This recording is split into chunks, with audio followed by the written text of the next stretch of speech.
नमस्कार मित्रांनो मी बाबाराव मुसळे.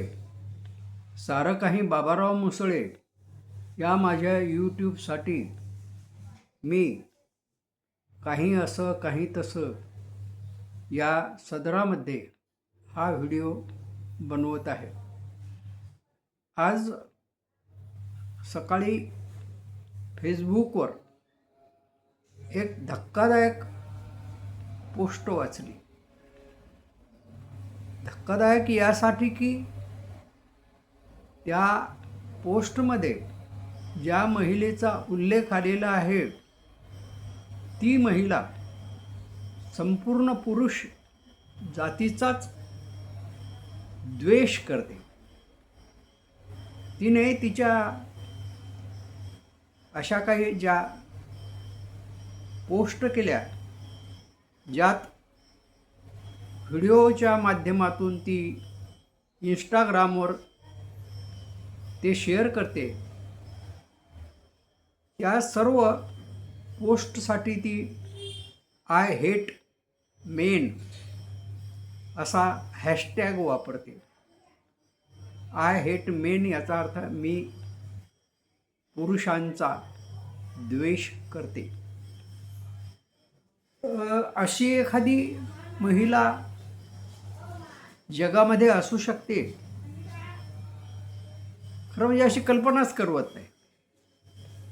हा ठीक आहे, महिला आणि पुरुष यांचं जे पुढं नातं असते, कधी प्रेम, कधी विफल प्रेम, कधी मग लग्न, मग ते प्रेमाच्या माध्यमातून हो किंवा मग पारंपरिक पद्धतीनं हो, पण हे जे नातंच आहे किंवा मग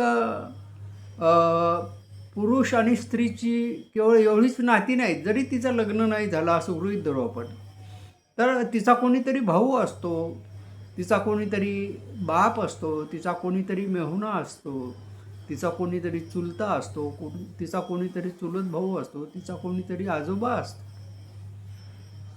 म्हणजे अशा सगळ्याच मानवजातीचा ही महिला डॉक्टर द्वेष करते म्हटल्यावर किती धक्कादायक आहे. मला आठवते मागच्या महिन्यामध्ये बहुतेक अशीच एक घटना समोर आली होती. एका हास्य सम्राटाच्या शोमध्ये एका डॉक्टर महिलेनं मेडिकल कॉलेजमध्ये जे मृतदेह त्यातल्या त्यात पुरुषांचे मृतदेह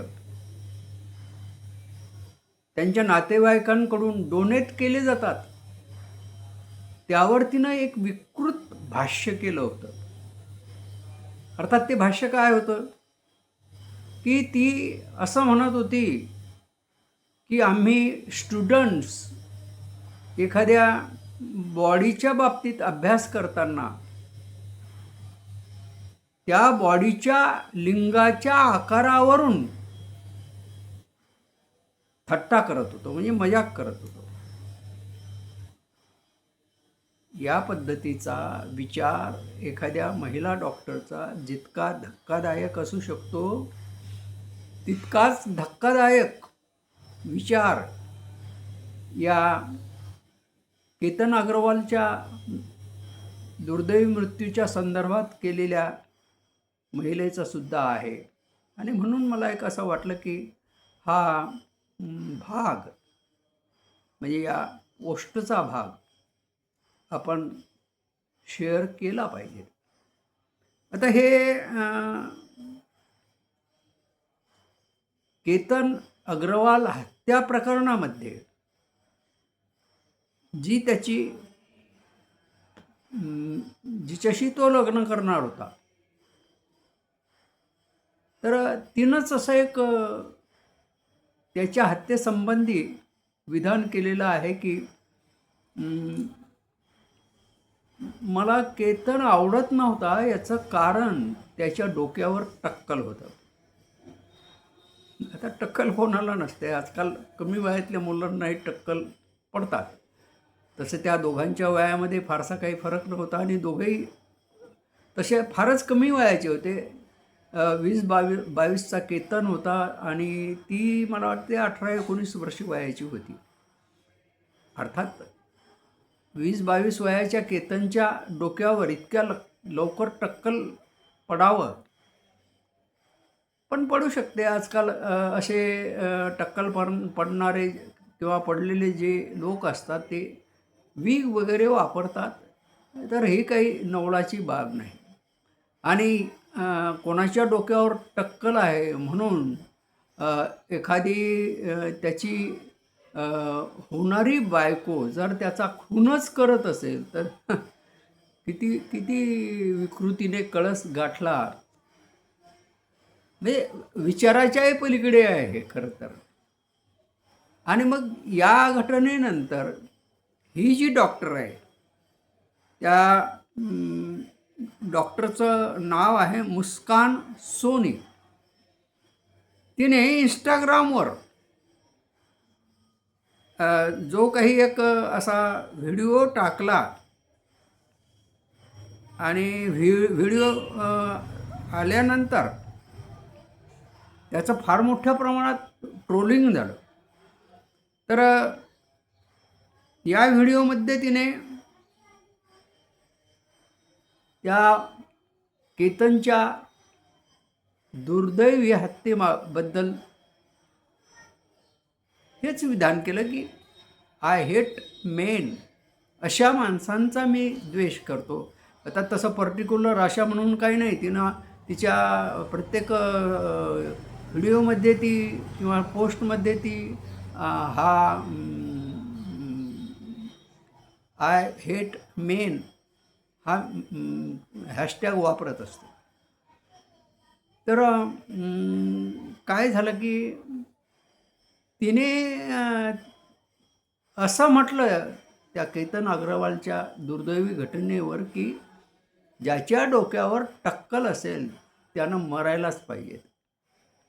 आता बघा, ही गोष्ट मला जास्त लागली. का लागली? कारण मला टक्कल आहे. अर्थात संपूर्ण टक्कल नाही, पण वरच्या भागातून टक्कल आहे, बाजूला केस आहे. माझं हे टक्कल माझ्या कधी लक्षात आलं तर जेव्हा मी BScला शिकायला होतो. म्हणजे माझं वय त्यावेळेस असेल 18 अधिक 1-2 किंवा 20-21 वर्षाचा मी त्यावेळेस असेल. आणि तेव्हापासूनच मला टक्कल पडू लागलं. कारण जन्मताच मला विरळ केस होते, फारसे असे काही दाट केस नव्हते. पण जेव्हा माझं लग्न झालं 27व्या वर्षी, तेव्हा माझ्या डोक्यावरचं टक्कल बरंच वाढलेलंही होतं. पण माझ्या बायकोनं असं कधी मला वाटलं नाही की तुमचा टक्कल पाहून मला तुमचा द्वेष वाटतो. किंवा नंतरही कधी आयुष्यात तिनं याबाबत तशी माझी छेड वगैरे काढली नाही. असं अनेकांचं असतं. सगळ्या स्त्रिया काही या डॉक्टर महिलेसारख्या असतात असं काय नाही. पण काही असतात समाजामध्येही अशा काही हटके स्त्रिया असतात की ज्या पुरुषाचा अशा पद्धतीनं द्वेष करू शकतात. तर काय झालं की डॉक्टर मुस्कान सोनीच्या या ट्रोलिंग होण्यावर all India dental students and surgeon association IADSA या संघटनेनं तिच्यावर शिस्तभंगाची कारवाई केली. तर ही कारवाई काय की तिला शिक्षा म्हणून या गोष्टीसाठी 5 वर्षे निलंबित केलं. किती? 5 वर्षे. आणि अर्थात त्या संघटनेनं जे केलं ते अतिशय योग्य केलं. अशा प्रकारची सजा अशा उद्दाम प्रवृत्तीनं वागणाऱ्या स्त्रियांना, मग त्यात पुरुषही असो, पुरुषही जर असं काही करत असतील तर त्यांच्यावरही अशा पद्धतीची काहीतरी निलंबनाची कार्यवाही व्हायलाच पाहिजे. मागच्या त्या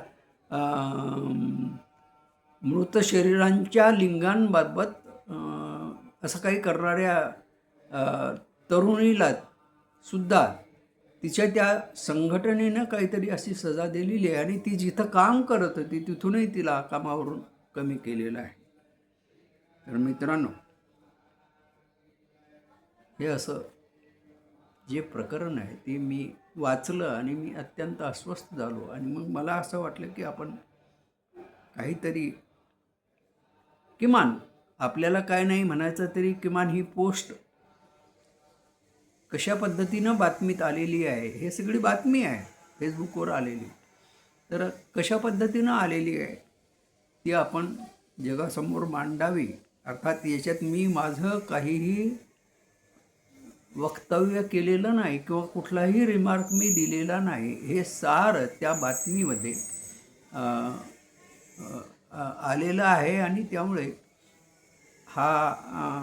या बातमीचा फार मोठा आधार मी या माझ्या व्हिडिओसाठी घेतलेला आहे. आपणही या बाबतीत विचार करा. आपल्यापैकी कोणाला जर असं टक्कल असेल तर आपला कोणी द्वेष करते का? सांगा मला. नमस्कार.